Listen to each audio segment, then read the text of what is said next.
आखिर राधा जी ने विष भरी खीर क्यों खाई? एक बार राधा जी ने सबके लिए खीर बनाई थी, परंतु लक्ष्मणा ने उसमें विष मिला दिया था। राधा रानी की बनाई खीर सबको परोसी जाती है, तो धनवंतरी जी उसकी जगह लक्ष्मणा की बनाई हुई खीर को परोसवा देते हैं। राधा जी दुखी होकर अपने कक्ष में चली जाती है और रोते हुए जैसे ही खीर खाती है तो वह मूर्छित होकर नीचे गिर जाती है। वही दूसरी ओर लक्ष्मणा की बनी खीर सबको दी जाती है, पर राधा की अनुपस्थित पर धनवंतरी जी को शक होता है, कहीं विष मिली खीर राधा जी ने तो नहीं खा ली। इसीलिए वह दौड़कर राधा रानी के कक्ष की ओर जाते हैं। इसी बीच वह अपने असली रूप में आ जाते हैं। जब वह राधा जी के कक्ष में जाते हैं तब तक राधा जी मूर्छित हो चुकी थी और उनका पूरा शरीर विष से नीला पड़ चुका था। श्री कृष्ण राधा जी की यह दशा देखकर रोने लगते हैं। श्री कृष्ण को रोता हुआ देख भगवान शिव योग निद्रा से जाग जाते हैं और द्वारिका आकर राधा जी का सारा विष अपने अंदर खींच लेते हैं। अगर आप भी महादेव के सच्चे भक्त हैं तो कमेंट में हर हर महादेव जरूर लिखें।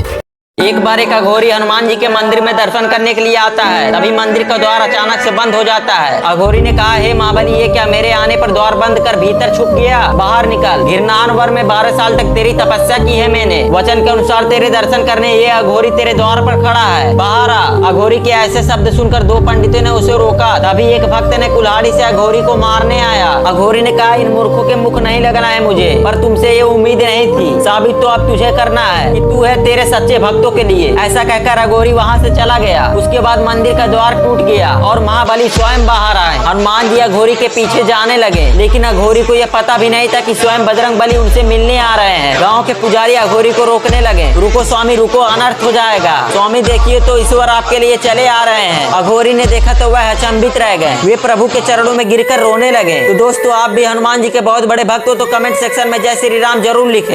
आखिर गणेश जी का पेट क्यों फट गया? एक बार भगवान गणेश अपने वाहन मूषक पर बैठकर कहीं जा रहे थे। तब अचानक गणेश जी मूषक पर से गिर जाते हैं। यह देखकर चंद्रदेव जोर जोर से हंसने लगते हैं। फिर गणेश जी कहते हैं कि चंद्रदेव, आप क्यों हंस रहे हो? फिर चंद्रदेव बोलते हैं कि गणेश जी, आपकी कितनी विचित्र आकृति है। विशालकाय गज का शीश खंभ जैसे हाथ पांव, और उधर तो अन्य का भंडार है। मूषक बोलता है कि आप इस तरह से मेरे प्रभु का अपमान नहीं कर सकते, लेकिन चंद्रदेव फिर भी हंसते जा रहे थे। फिर गणेश जी अचानक नीचे गिर जाते हैं और उनका पेट फट जाता है और उसमें से लड्डू निकलने लगते हैं। अब थोड़ी देर में सभी देवता महादेव और पार्वती जी गणेश जी के पास आ जाते हैं। फिर महादेव बोलते हैं कि किसने किया ऐसा दुस्साहस? तो चंद्रदेव कहते हैं, महादेव, मुझे बहुत बड़ी भूल हो गई, कृपया कर मुझे क्षमा कीजिए। माता पार्वती गणेश जी की ऐसी दशा देख विलाप करने लगती है और माता पार्वती के आंसू की बूंद जैसे ही गणेश जी के ऊपर पड़ती है, गणेश जी वापस से जीवित हो जाते हैं। दोस्तों, कमेंट में श्री गणेशाय नमः जरूर लिखें।